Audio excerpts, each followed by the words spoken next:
radio de Ciro Gómez Leiva apareció nuevamente, como todos los miércoles, el querido Epigmenio Ibarra para dejar la víbora chillando. Fíjese, entre las declaraciones de Epigmenio Ibarra hay declaraciones sobre el juicio contra Genaro García Luna. Dice Epigmenio que el juicio de Genaro García Luna también juzga al gobierno de Estados Unidos. Estas son sus declaraciones, ya se están alistando los maestros Jaime Hernández y Paco Cruz para hablar de lo que está aconteciendo y de esta mención ya de un periodista, todavía sin nombre y apellido.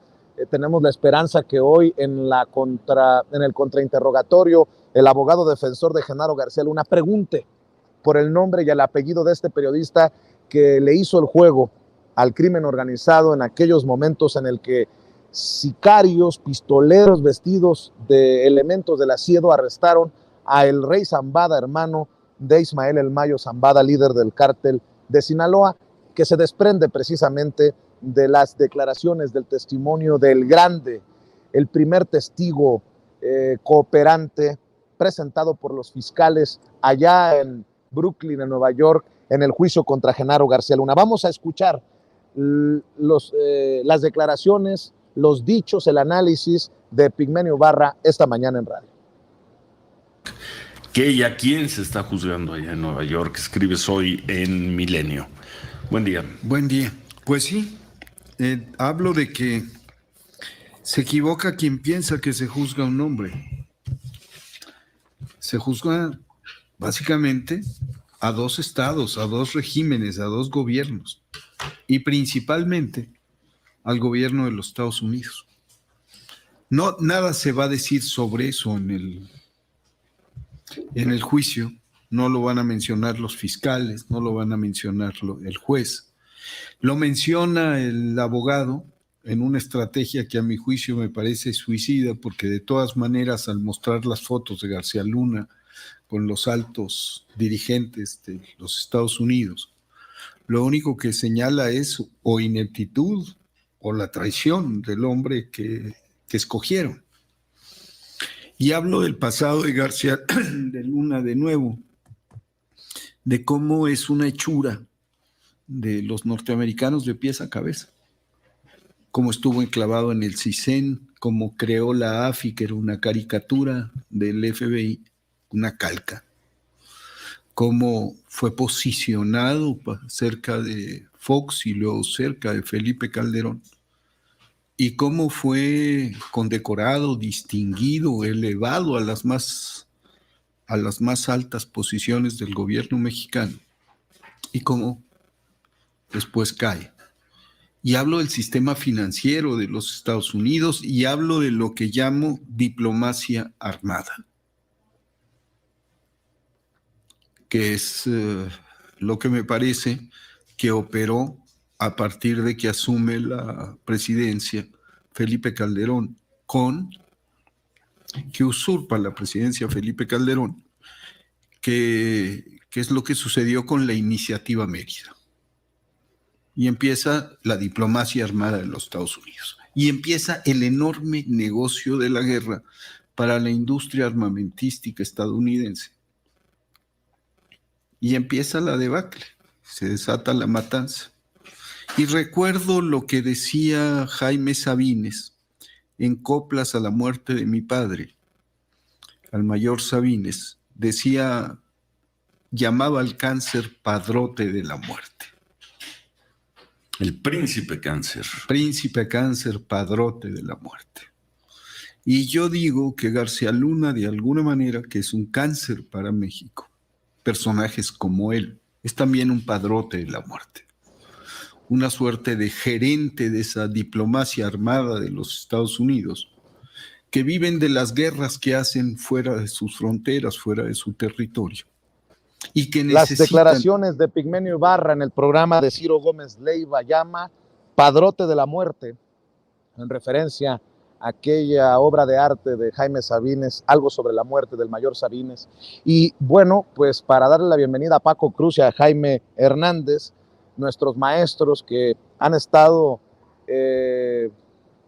al pie del cañón en estas mesas de diálogo para analizar el juicio contra Genaro García Luna diariamente aquí en Sin Censura.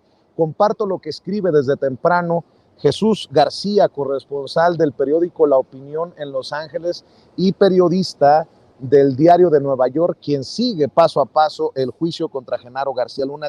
Escribió hace rato: buenos y nevados días. Hoy se espera duro cuestionamiento de la defensa al testigo protegido Israel Ávila contra Genaro García Luna, pero él ha sido firme en sus declaraciones. Pregunta obligada: ¿usted vio el nombre de Genaro García Luna en los libros de contabilidad? Posible respuesta: no. Lo teníamos como Tartamudo y el Metralleta. Va a ser clave. Israel sabía que ese apodo era de García Luna porque sus jefes se referían a él de esa forma y Ávila anotaba los montos. Postdata, dice Jesús García, queremos saber el nombre del periodista narco. Ávila tenía la oferta judicial de ser trasladado a México, donde podría haber logrado libertad condicional, pero la rechazó para declarar contra Genaro García Luna. Dice también Jesús García: entiendo el ánimo de hacer nexos entre casos, pero solamente aclarar que Israel Ávila no habló sobre Ángeles Pineda Villa, esposa del exalcalde de Iguala. Saldrá en el proceso.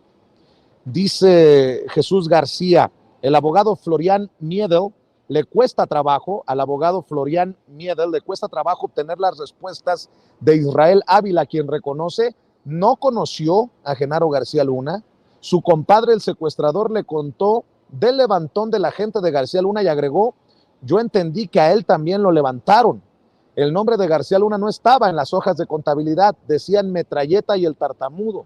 Ávila se resiste a responder solo con sí o no. El juez le ha pedido hacerlo, pero él insiste: eso no se puede responder con un sí o un no. De lo que está reportando a esta hora Jesús García desde la Corte del Distrito Oeste de Nueva York, con sede en el centro de Brooklyn. Y saludo con mucho gusto, como todos los días, al maestro Francisco Paco Cruz, autor de García Luna, el Señor de la Muerte, periodista de larga trayectoria. Te mando un abrazo, Paco, buenos días. Vicente, Jaime, ¿cómo están? Buenos días. Pues mira que tenemos ya un cóctel así como explosivo, ¿no?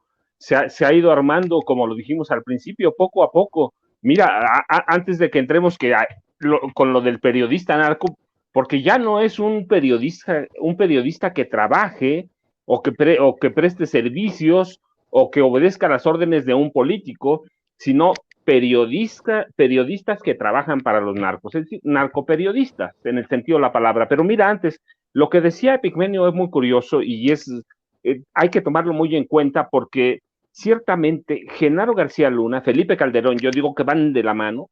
Ellos propiciaron una carrera armamentista entre el cártel de Jalisco Nueva Generación y el cártel de Sinaloa, de tal forma que en este país tenemos dos cárteles que recurren a armas no convencionales para estallar guerras relámpago que hemos visto en el país, en diversos estados.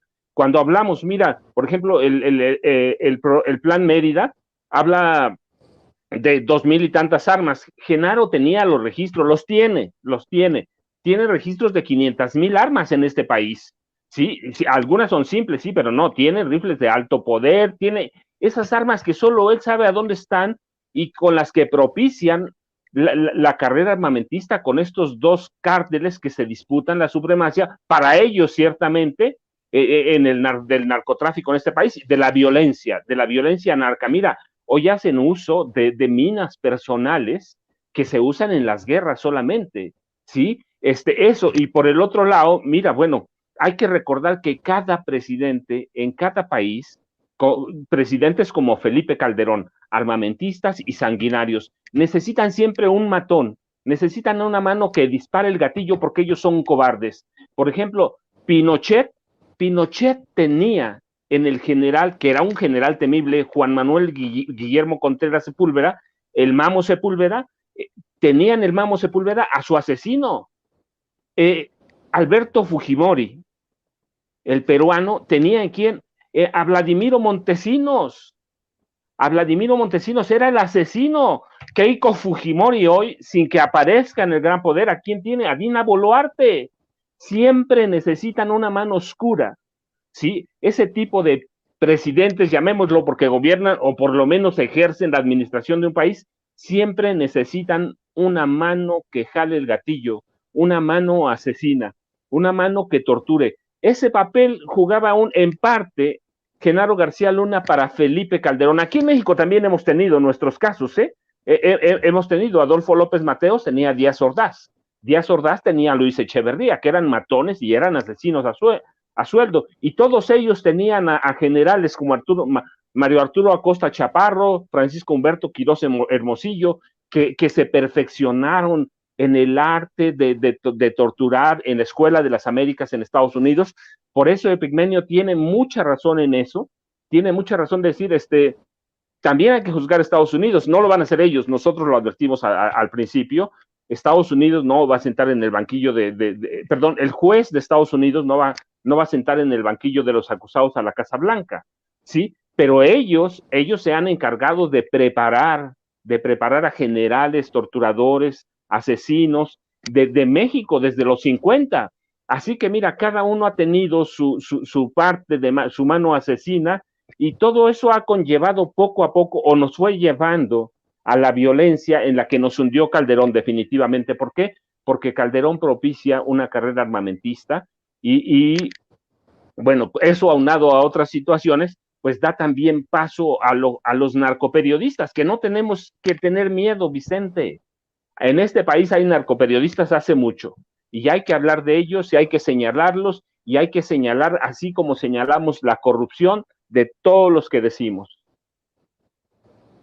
Pues ya con algunos colegas esta mañana sacábamos cuentas. ¿Dónde trabajaba Riva Palacio? ¿Con qué medio trabajaba? ¿Quién sacó la nota? ¿El Universal? Con mucho respeto para los colegas, pero bueno, en eso estamos hasta que no lo confirmen precisamente los testigos que presenta la Fiscalía en el juicio contra Genaro García Luna. Déjame saludar al querido Jaime Hernández, editor de La Jornada Sin Fronteras en el gran periódico La Jornada y miembro orgullosamente de esta familia sin censura. Maestro, pues no dejamos el tema ni mañana, ni tarde, ni noche, y bueno, pues escuchábamos a Epigmenio, escuchábamos ya las primeras opiniones y análisis del maestro Paco Cruz. Te saludo con mucho gusto, Jaime. Querido Vicente, querido Paco, buongiorno per la mattina. Pues mira, a un poco al hilo de lo que decía el maestro Paco Cruz, hay que recordar que efectivamente vamos a partir de un hecho. Los cárteles de la droga consiguieron arrebatarle al Estado mexicano la exclusividad, el uso exclusivo de la violencia. El Estado es quien tendría que tener el uso exclusivo de la violencia, así tiene que ser, pero los cárteles consiguieron arrebatarle ese privilegio, esa potestad en nombre que ejerce el Estado mexicano en nombre de todos los ciudadanos. ¿Y cómo lo consiguieron? Pues gracias a este trasiego continuo de drogas, los carteles se convirtieron en los principales clientes de la industria armamentista de Estados Unidos. Por tanto, yo creo que lo dicho por Epigmenio Ibarra tiene mucha lógica. ¿Por qué? Vamos a ver.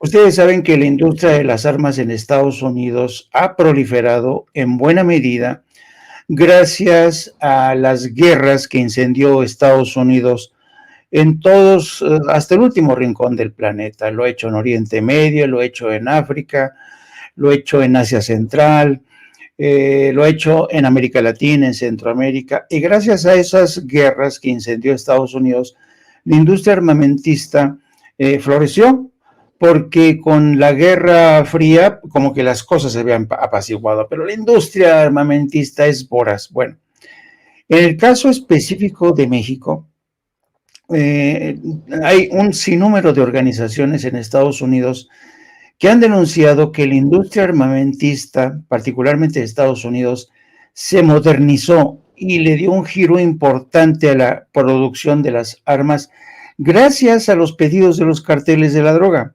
Ustedes saben que en Estados Unidos la segunda enmienda permite que todos y cada uno de los ciudadanos tengan un arma en casa para defenderse. Esto se remonta a los años del nacimiento de Estados Unidos como nación, cuando efectivamente los ciudadanos tenían necesidad de tener un arma para defenderse, porque eran en muchos sentidos tierras salvajes, pero también necesitaban armamento para cazar, para abastecerse de alimento. Pero claro, esto todo ha evolucionado y la razón de ser de tener cada uno su arma para cazar o defenderse, pues se ha perdido desde hace mucho tiempo. Y la industria que antes, por ejemplo, fabricaba rifles o revólveres Remington, revólveres así como veíamos en las películas del viejo oeste, se modificaron, dieron un giro bastante importante. Todas las industrias armamentistas se adecuaron a las necesidades de los cárteles de la droga, empezaron a fabricar las famosas AK-47, cuernos de chivo, empezaron a fabricar los famosos matapolicías, herramientas, ¿cómo se llama esta que dispara, que le tienen miedo, porque perfora balística? Ahorita no se me va el nombre de esta arma que han incautado. A lo mejor el maestro la Barrett, todo este tipo, pues son armamentos para ser utilizados en la guerra.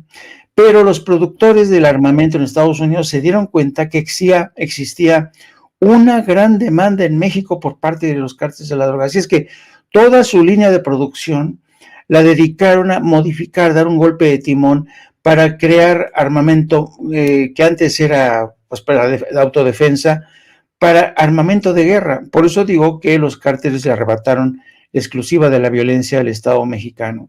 Entonces, yo creo que aquí habría que centrar en el banquillo de los acusados no solamente a las agencias de inteligencia de Estados Unidos, que tuvieron sus enormes fallas, como ha ocurrido en el caso de Genaro García Luna, que se hicieron patos hasta que Jesús Zambada, el rey Zambada, revela en el juicio contra el Chapo que le había dado 6 millones a Genaro García Luna. Pero mientras tanto se habían hecho patos, no habían avanzado en unas investigaciones con evidencias que tenían de la vinculación de Genaro García Luna con el crimen organizado. Y ahora, como bien dice Epigmenio Ibarra, no solamente tiene que estar en el banquillo de los acusados las agencias de inteligencia, también tienen que estar la industria de las drogas, porque en Estados Unidos, por ejemplo, en el caso del fentanilo, los estadounidenses no se hicieron drogadictos o adictos gracias al fentanilo mexicano. Ese es un invento de la propaganda de Estados Unidos. La drogadicción en los hogares de Estados Unidos comienza en el botiquín de cada casa. El abuso de los opiáceos, el abuso de estos medicamentos que enganchan a la gente y que al final terminan consumiendo, pues, este tipo de drogas tan peligrosas, ¿no? Como el fentanilo. Y también tendría que estar en el banquillo de los acusados esa industria armamentista que suministró, que le dio poder de fuego a los cárteles de la droga, y sobre todo también las agencias federales que se inventaron estos esquemas como Rápido y Furioso para hacer caminar las armas. O sea, ¿te imaginas? Es decir, vamos a montarnos un operativo para dejar caminar las armas. Oye, pero puede haber víctimas. Me vale madre, yo lo que quiero es saber cuál es la ruta de suministro de los carteles. Oye, sí, pero con estas armas van a matar más gente. Me vale madre. Así actuaban las agencias de inteligencia, las agencias de ATF o la patrulla fronteriza. Entonces yo creo que en el banquillo de los acusados no solo está, o no solo debería estar Genaro García Luna, sino toda esta pléyade de organizaciones, de agencias, la industria de las armas, la industria farmacéutica y las agencias federales que actuaron con inaudita irresponsabilidad. De último minuto, y por esto, precisamente por esto que voy a mencionar, es que ya estamos viendo los vuelos, los hoteles para regresar y estar reportando desde el lugar de la noticia, ahí en las audiencias al interior de la Corte del Distrito Este de Nueva York, en el centro de Brooklyn. Es que la información va saliendo a cómo van las declaraciones, y acaba de tuitear Jesús García, el corresponsal del periódico La Opinión, y dice: termina testimonio de Israel Ávila, la defensa no logra acorralarlo. La fiscalía replicó y hubo acuerdos con el juez Brian Cogan que no fueron revelados. El cártel no funcionaría sin ayuda del gobierno, terminó su testimonio Israel Ávila. Ávila dijo que a pesar de la salida de Genaro García Luna, sus contactos seguían sirviendo al cártel de Sinaloa.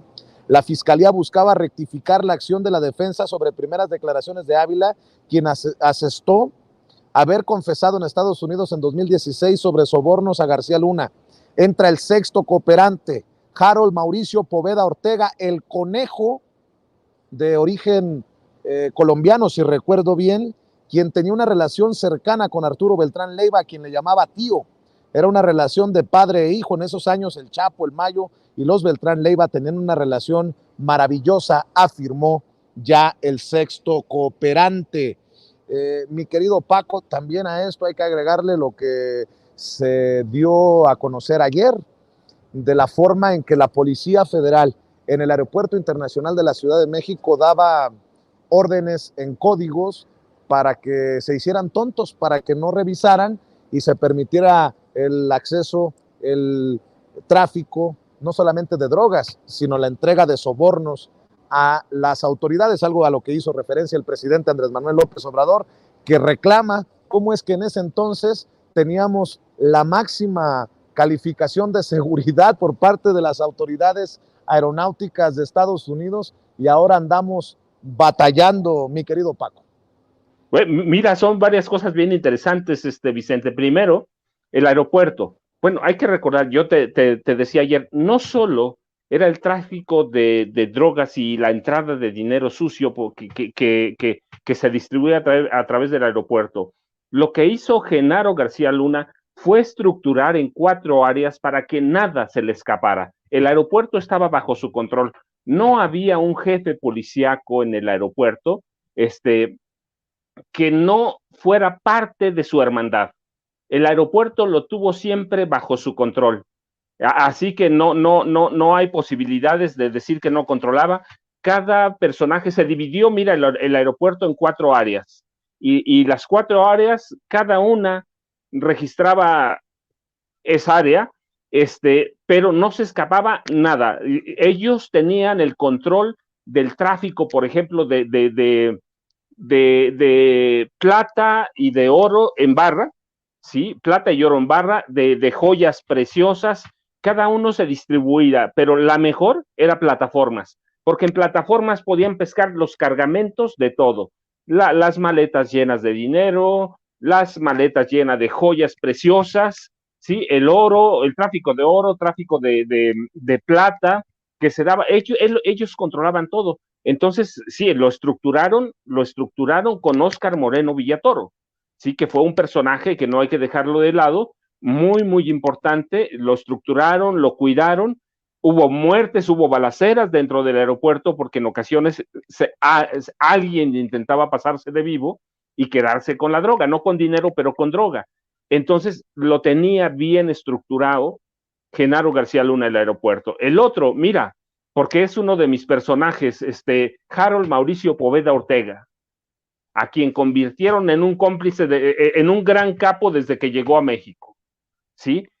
Capo colombiano, que termina capturado por una disputa de $50 millones que no saben a dónde quedó, después de que lo capturó Genaro García Luna. Bueno, la gente de Genaro García Luna en la Ciudad de México, en el desierto de los Leones, en Coajimalpa. Entonces, Harold Mauricio Poveda Ortega, el conejo, o el flaco Poveda, es un hombre fundamental porque trató directamente con Genaro García Luna y con los hermanos Beltrán Leiva. Tú dices que este es un personaje en el libro, mi querido Paco. ¿Qué tan importante sí, claro. era en este esquema y qué tan importante podría resultar su testimonio? Pues mira, nada más que traía toda la droga de Colombia al aeropuerto entregada a las manos de la gente de García Luna. Sí, era un gran capo de Cali. Era capo de Cali, entonces llegó a México sin nada, llegó como un hombre que sabía cómo lavar dinero a través de modelos. Las modelos se las regalaba a los policías, ¿sí? Las modelos colombianas, y empezó a entrar al mundo de las drogas, conoció a los Beltrán Leiva, lo jalaron, lo sedujeron y lo presentaron con la gente de García Luna. Y así que hacía todos sus negocios a través del Aeropuerto Internacional de la Ciudad de México y tuvo tratos directos con toda la gente de García Luna, así que puede ser fundamental. Si él ofrece todo, mira, yo recuerdo cuando lo capturan, los comandantes enviados por García Luna se quedan con su perrito, que vale miles de dólares, y no se lo devuelven, pero descubren que adentro de la alberca había droga no congelada, pero conservada a temperatura ambiente, ¿sí? Entonces fue un hombre importante, lavaba dinero, traía droga, pero su base de operaciones era el Aeropuerto Internacional de la Ciudad de México. Otro de los temas interesantes, como ya lo habíamos mencionado en el caso del Grande, mi querido Jaime, es que algunos de estos testigos, de estos cooperantes que están siendo llamados para testificar contra Genaro García Luna por parte de los fiscales, no tendrían necesariamente beneficios por sus declaraciones, por lo que digan en este juicio. Estoy viendo, por ejemplo, que este personaje al que estábamos haciendo referencia hace unos minutos, Israel Ávila, podría haber regresado incluso a México y haber recibido libertad condicional, pero se queda a testificar contra Genaro García Luna, el Grande, que ya se encuentra en la calle, que no está bajo custodia de las autoridades, entiende que si llega a mentir, lo pueden volver a meter en problemas por perjurio. Esto es importante y creo que los fiscales han hecho énfasis para los miembros del jurado, ¿no, mi querido Jaime? Y de hecho, ayer hubo una nueva disputa, una nueva pelea de la defensa para tratar de alguna manera desacreditar estos testimonios que están haciendo daño, ¿saben? Es como el goteo constante del agua que va horadando la piedra, ¿no? Ese es el temor que tiene la defensa, que estos testimonios que se presentan o que se presentan ante el jurado sin pruebas, sin videos, sin nada de esto, pero el testimonio puro y duro es lo que ellos temen que les esté causando serios problemas.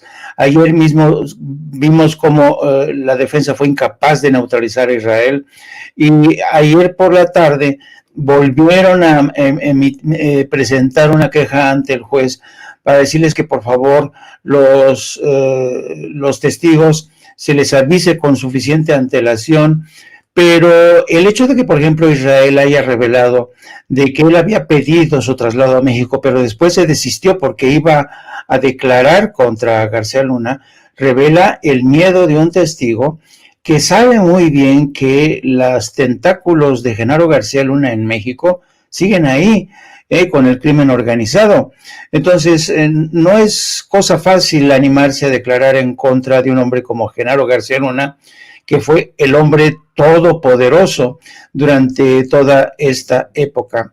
Ahora bien, déjame a tenor o al hilo de lo que ha comentado el maestro Paco Cruz, de lo que ocurría en el Aeropuerto Internacional de México y que el presidente hizo alusión hoy precisamente a las contradicciones que en aquel entonces se producían. Dice, ¿cómo es posible que hace 10 años, cuando hubo una balacera y murieron 3 agentes de la Policía Federal, cómo es posible, como ha dicho el maestro Paco Cruz, que había cargamentos de droga, de modelos colombianas, y la cosa no pasaba nada, y el Aeropuerto Internacional de México estaba en la categoría número 1, no tenía ningún problema de seguridad? Entonces, yo quería ofrecer un ángulo que a lo mejor no se ha explorado lo suficientemente y que tiene que ver más que nada con la estrategia de las líneas aéreas y de la IATA antes y después de la pandemia. Como ustedes saben, la pandemia ocasionó un daño terrible a las líneas aéreas. Muchas líneas aéreas tuvieron que aterrizar a cientos, miles de aviones porque se redujo a la mínima expresión el viaje de los turistas, de los pasajeros en todo el mundo. Ahora bien, cuando surge este problema de crítica a los aeropuertos mexicanos por cuestiones de seguridad, se da precisamente durante la crisis de la pandemia y sigue aún en este escenario de pospandemia. Entonces, ¿qué es lo que ha pasado ahí? En realidad, el aeropuerto internacional de la Ciudad de México, donde había tráfico de drogas y muertos, antes era más seguro y ahora no. No, esto es un espejismo, es una cortina de humo que tiene que ver mucho con los intereses de las compañías aéreas, de los sindicatos de trabajadores de la aviación, sobre todo de Estados Unidos, que sufrieron terribles pérdidas, terribles. Entonces, empezaron a aplicar especies de castigos para impedir que todas las agencias, todas las líneas aéreas recuperaran el mercado a costa suya. Y hay documentos y hay denuncias de sindicatos y de gentes de medios de comunicación en Estados Unidos que denuncian cómo la IATA y algunos sindicatos de Estados Unidos vieron aquí su oportunidad para rediseñar las rutas aéreas en todo el mundo, no permitir que en un escenario de pospandemia otras aerolíneas le comieran el mandado a las aerolíneas de Estados Unidos y empezaron a rebajar de calidad de los aeropuertos, arguyendo de que los técnicos en México no estaban bien preparados para darle mantenimiento a las aeronaves de Estados Unidos, escribiendo uno y otro pretexto. Pero aquí lo que hay detrás de esta calificación tan arbitraria es la guerra por el mercado después de la pandemia. Entonces, de ahí, y lo dijo el presidente esta mañana, ¿cómo es posible que en esa época el aeropuerto internacional de la Ciudad de México tuviera una calificación de lo más alto y ahora nos pongan la pata en la espalda para que no podamos levantarnos? ¿Por qué? Y es que efectivamente aquí detrás de todo esto hay una guerra para recuperar la cuota del mercado aéreo. Está el escenario pospandemia, está la guerra en Ucrania. La guerra en Ucrania no ha contribuido demasiado a la caída porque es un porcentaje mínimo de los vuelos que van desde y hacia Rusia. Pero lo que es el escenario europeo y de América Latina, hay una disputa, sobre todo en épocas en que muchas de las aerolíneas, sobre todo europeas, han aprendido que la mejor fórmula para capturar el mercado es ofrecer vuelos de lo más barato. Entonces, estamos en ese escenario de contaminación, la política contamina, el diseño de las líneas aéreas, de las rutas comerciales, y en este contexto, a mí la decisión del presidente de anunciar la salida nuevamente al mercado de Mexicana de Aviación se produce una coyuntura fantástica para que México recupere rutas aéreas y no sea castigada por las líneas aéreas de Estados Unidos que se quieren hacer con todo el mercado. Es la única acotación que quería hacer en relación a si acaso el aeropuerto internacional de la Ciudad de México era antes más seguro que hoy. Yo no creo. Fíjate que estaba también pensando, Jaime, querido Paco, de esta versión de una cofradía al interior de las Fuerzas Armadas, del Ejército Mexicano, desde la llegada del presidente Andrés Manuel López Obrador, que si fulano está en la cofradía, que si está haciéndole el juego a los conservadores para apuñalar desde el interior del ejército, desde las Fuerzas Armadas, al presidente Andrés Manuel López Obrador en este gobierno. No sé si recuerde la audiencia que nos está viendo y escuchando que se ha hablado de esta cofradía al interior del ejército por los últimos años. En ese sentido, Paco, regresando al testimonio de Lobo, que asegura que Galván, quien fuera secretario de la Defensa Nacional con Felipe Calderón, también recibía sobornos del narcotráfico al mismo nivel que Genaro García Luna.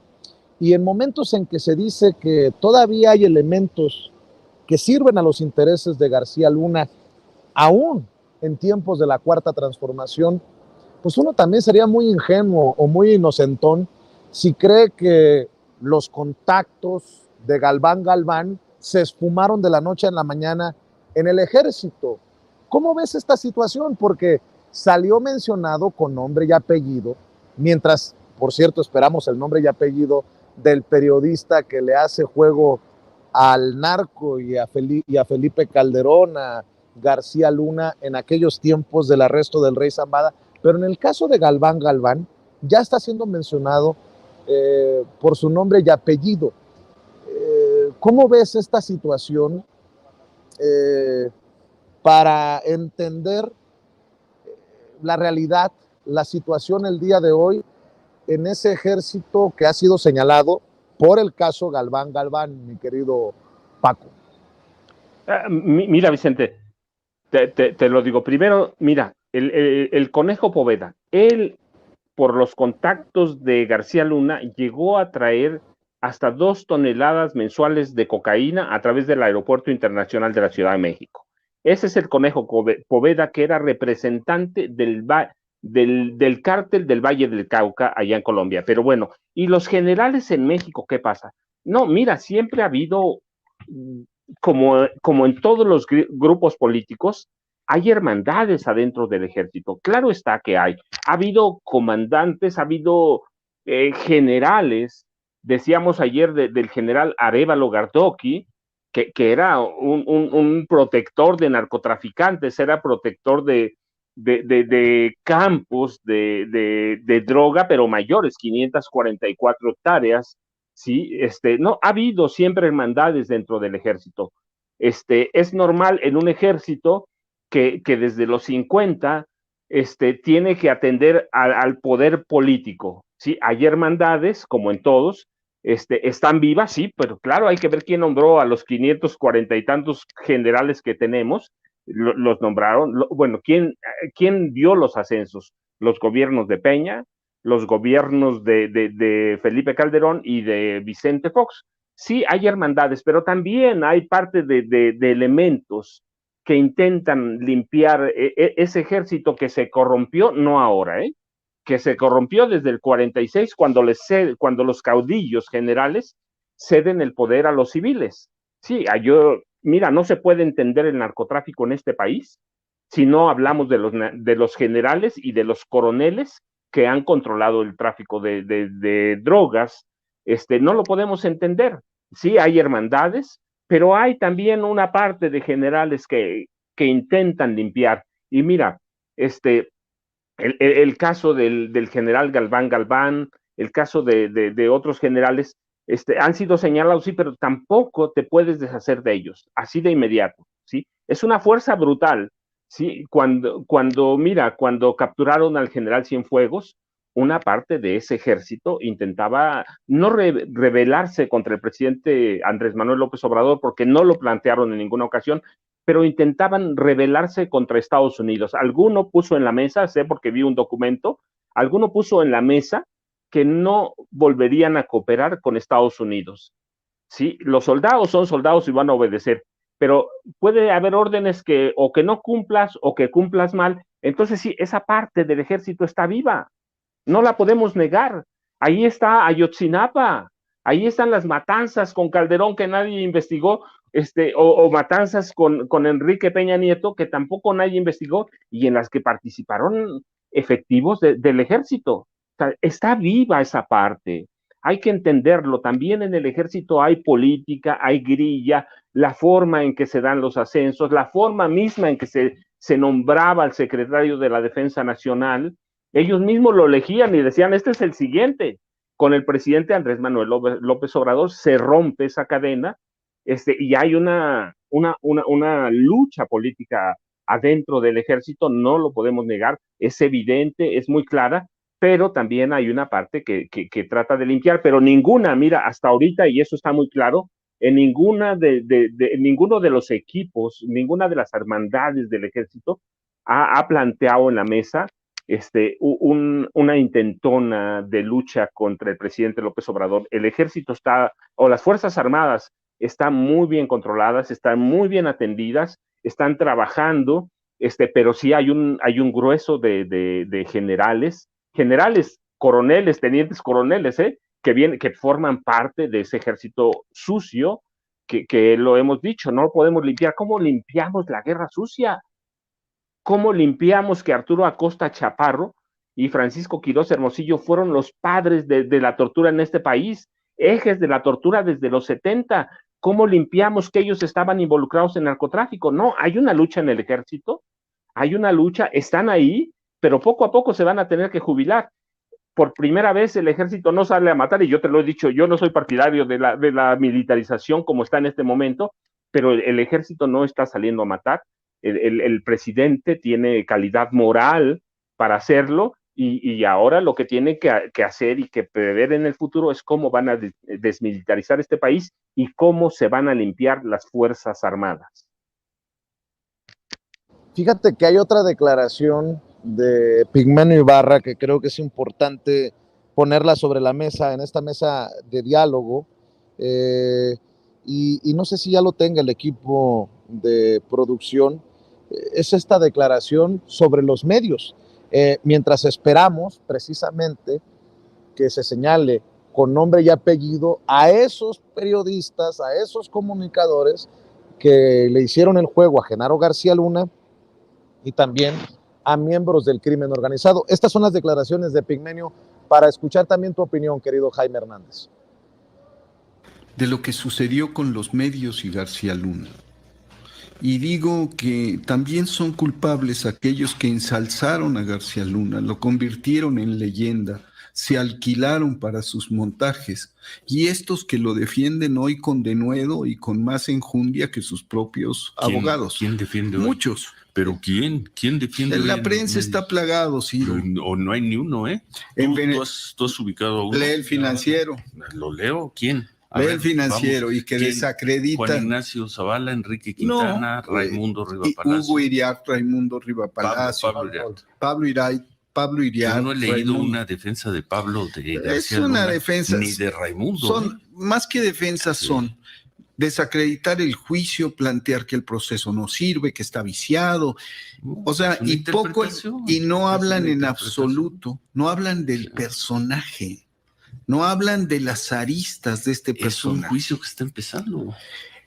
Lo que no está empezando es la carrera de García Luna. ¿Y? Lo que no está empezando es lo que todos sabemos de García Luna. Que hacer todos ¿Por qué demonios, perdón, por qué demonios un hombre que fue señalado, que fue descubierto en un montaje como Florence Cassés, llegó donde llegó? ¿En qué país se hubiera tolerado eso? ¿En qué democracia? Que un jefe policíaco organizara un montaje.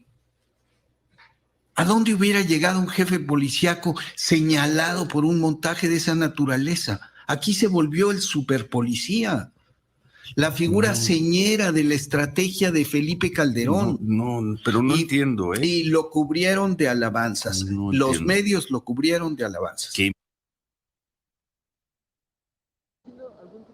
Sí, mi querido Jaime, pues ahí están las declaraciones de Epigmenio Ibarra sobre el caso de Genaro García Luna. Bueno, yo le ayudaría a Epigmenio Ibarra a decir, por ejemplo, que la defensa la hace Carlos Marín desde medios como Milenio, porque pues precisamente es Carlos Marín el que ha hecho una defensa asquerosa de García Luna y de Calderón, o el caso de Leo Zuckerman cuando dijo que no le cuadraban las acusaciones contra Genaro García Luna. Digo, para ayudarle a Epigmenio, y evidente la molestia de Ciro Gómez Leiva, ¿no? Sí, y también el caso de Raimundo Rivapalacio, que dice que $1 millón pesa una tonelada, ¿no? En fin, yo creo que, mira, a mí no me gusta utilizar, como a ti sí te gusta, querido Vicente, palabras altisonantes, pero como el español es una lengua tan rica, déjame decirte lo siguiente, que no se haga pendejo Ciro Gómez Leiva, que no se haga pendejo. Y te voy a decir por qué. Ciro Gómez Leiva no es un periodista que haya comenzado ayer su carrera. Es un informador de larga data, de larga trayectoria, ¿no? Yo tengo casi 50 años en este oficio. Y yo no sé si nunca Ciro Gómez Leiva se dio vuelta por las redacciones de los periódicos, de los canales de televisión, y veía que desde hace mucho tiempo la alianza entre el narco y el periodismo ha existido desde hace muchos, muchos años. Yo cuando era un reportero, por ejemplo, en el periódico Excelsior, yo cuando a veces entraba en el baño del viejo edificio que estaba en Bucareli, encontraba compañeros que se las estaban esnifando, se daban sus pericazos, y veías al reportero que cubría la fuente policial, Víctor Payán, que recibía lo mismo drogas, que tenía choferes, por cortesía del negro Durazo, ¿no? Entonces fue el mundo del narcotráfico y el periodismo, el narcoperiodismo, siempre han existido y es realmente un ambiente muy hostil, muy corrosivo. Quien no acepta formar parte de eso es hostigado, se le ve como, sabes, como una persona, no les gusta que un periodista sea incorruptible, porque al ser uno incorruptible, ellos se encuentran a sí mismos en la condición de corruptos, ¿no? Yo recuerdo, yo no sé si te lo he comentado, que yo tuve muchos problemas con este tipo de gentes que se movían en ese mundo del narco. Tuve muchos enfrentamientos con ellos, a tal grado que un día terminé agarrándome a madrazos con Víctor Payán en un hotel de Madrid, España. Nos agarramos, pero porque jamás pudimos conciliar nuestras diferencias. Nunca. Yo nunca pude dejar de verlo como un periodista corrupto, como un periodista que trabajaba con los criminales, o un Fernando Meraz que se metía de todo. Tuve una vez que yo ir a rescatar la corresponsalía en Madrid, España, porque Fernando Meraz se había perdido y todo el dinero que le había enviado el periódico se le había consumido. Fíjate, te estoy hablando de la década de los principios de los 80s. El narco siempre ha estado ahí, anidando en complicidad con ciertos periodistas, con ciertos medios. Así es que ahora Ciro Gómez Leiva dice, ¿cuáles? Yo no los veo. ¿A quién te refieres? Que no se haga pendejo. El narco siempre, así como consiguió penetrar, como decía el maestro Paco Cruz, al ejército, el narco consiguió penetrar a los medios de comunicación, los corrompió. Entonces, esta idea de que Carlos Loret de Mola, ¿cómo se produjo su enriquecimiento? ¿Cómo fue posible que un periodista, un informador, se haya hecho con apartamentos en Miami, apartamentos de lujo en la Ciudad de México, un rancho hermoso ahí en Valle de Bravo? ¿Cómo le hizo? Una de dos, o su padrino, García Luna, le ayudó a enriquecerse, o Loret de Mola era prestanombres de García Luna. De otra forma, yo no veo cómo puede enriquecerse un informador de una forma tan vertiginosa, ¿no? Así es que esta historia de que yo no logro detectar, coño, estamos viendo a Carlos Marín, cómo todos los días hace una defensa, trata de anular a los fiscales de Estados Unidos. ¿Por qué? Porque Felipe Calderón está todos los días al pendiente de lo que se está cocinando en la defensa. Él sabe el grado de dificultad que enfrentan los fiscales y la defensa, y por eso sigue en contacto con periodistas. Y además, a mí que no me digan que los periodistas que siguen defendiendo a García Luna padecen de síndrome de Estocolmo. No. Yo creo que estos periodistas de alguna manera se vieron, es tal el beneficio que recibieron durante esa época que ahora no pueden, ¿sabes?, zafarse. No es tan fácil zafarse. Entonces, yo creo que esto es un tema, Vicente, que debemos de seguir insistiendo. En México, el periodismo corrupto ha bregado por distintas rutas. Cuando no es el narcotráfico, es el tráfico de influencias. Es decir, yo vengo de una generación en la que a una reportera se le daba una columna de opinión. ¿Por qué? Porque se había acostado con el director. Y no había otra forma de escalar posiciones. O te acostabas con el director o no te tocaba tu columna. Veía la forma en que muchos columnistas tenían sus ayudantes que mandaban amenazar a los diputados si no se caían con el chayo, porque si no les iba a ir mal en su columna. Era en la época en que la prensa escrita mandaba y mucho. No existían redes sociales, no existían, no, los periodistas independientes la pasábamos mal, muy mal. Yo me tuve que ir del país durante 30 años, ¿por qué? Por problemas de censura. Yo era subdirector de Notimex y a mi gobernación me cortó la cabeza. Yo dije, no quiero trabajar más con temas nacionales porque practicar periodismo en México es de alto grado de dificultad. Por eso yo me fui al extranjero, más de 30 años, no como el caso de Jorge Ramos, que también presume que se fue por temas de censura. No. Así es que hay que seguir insistiendo en que, lo mismo en el caso del ejército que mencionaba el Paco Cruz, el ejército mexicano, yo no he sabido, a menos que el Paco Cruz diga lo contrario, yo no he sabido de una operación en serio, de una purga. No, el ejército mexicano es una entidad tan, ¿sabes?, tan flexible, se acomoda a los tiempos y a la circunstancia. Unos militares suben durante sexenio y caen durante otro. Ha sabido ajustarse a las circunstancias. Es muy maleable el ejército mexicano, pero sí que sería deseable que el ejército mexicano fuera capaz de autorregenerarse.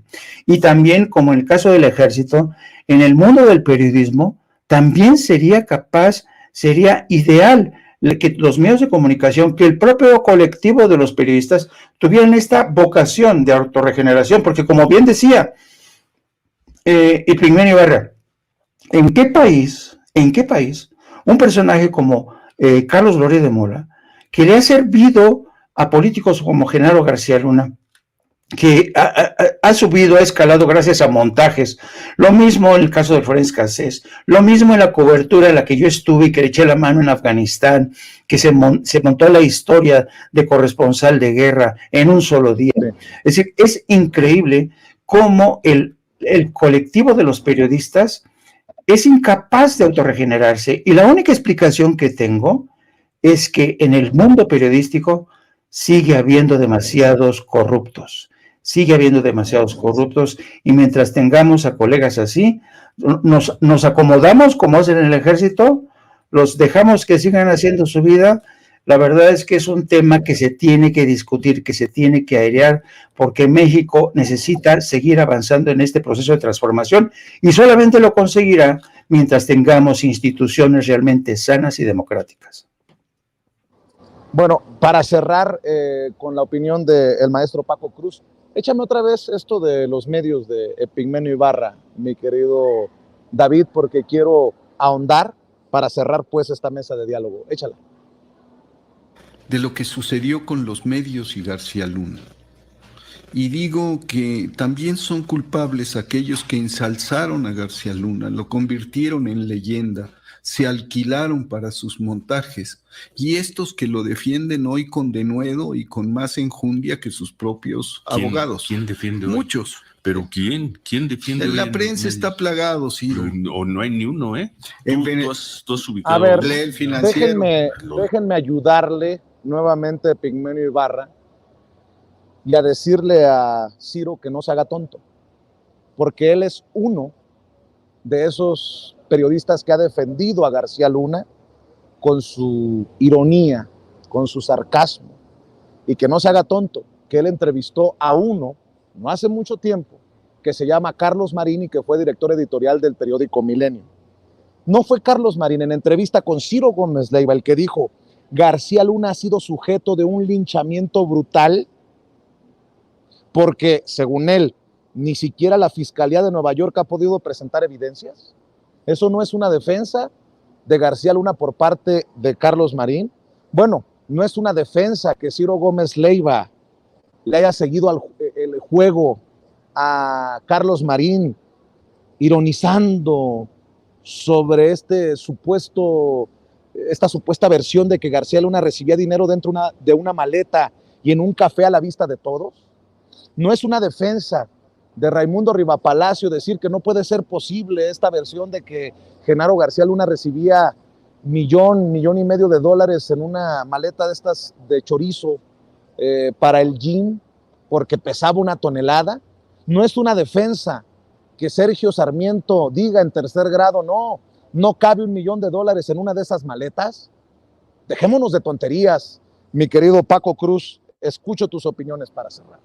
Vicente, mira, no solo hay una defensa, no, nunca, ninguno de ellos, hay evidencia, yo lo sostengo y además lo escribí, ninguno de ellos lo investigó nunca cuando había indicios de que era un criminal desde niño, de que Genaro García era un criminal de altos vuelos desde los 17 años de edad, y ninguno de ellos investigó nada cuando había evidencias de que fue educado por viejos comandantes del Servicio Secreto Mexicano para tomar control del CISEN. Y que, mira, hay que recordar que ya Jaime recordó al infame Víctor Payán, que al mismo tiempo que cobraba en la Secretaría en la Dirección de Seguridad Pública con Arturo el Negro Durazo Moreno, como su jefe de prensa, al mismo tiempo escribía en el Excelsior. Al mismo tiempo, servía al Negro Durazo, compraba y corrompía periodistas y escribía en el Excelsior. Y luego, mira, tenemos a Mario Munguía, que era el Matarili, que era uno de los columnistas más influyentes.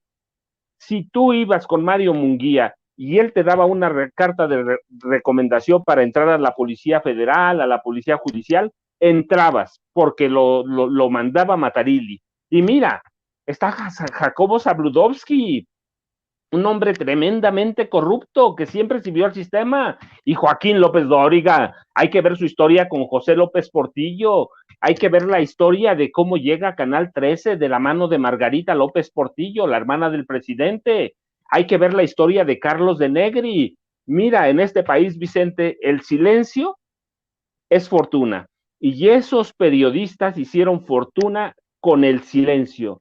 Nunca dijeron nada, apoyaron. Y en el caso de García Luna, ni Juan Risgili, ni Jorge Fernández Menéndez, ni Pedro Ferriz de Con, ni Carlos Marín, ni Ciro Gómez Leiva, ninguno investigó cuando este hombre era un criminal desde niño.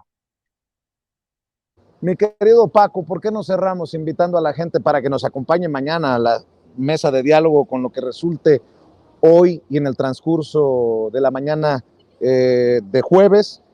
Y obviamente para que siga adquiriendo, siga buscando García Luna, El Señor de la Muerte, tu libro, y te apoye también en redes sociales, querido Paco. Vicente, ya sabes, @Paco Cruz Jiménez en Twitter, Francisco Cruz Jiménez en Facebook. Jaime, les mando un abrazo, ¿ya viste? Ahí están mis $245,000. Vicente, les mando un abrazo.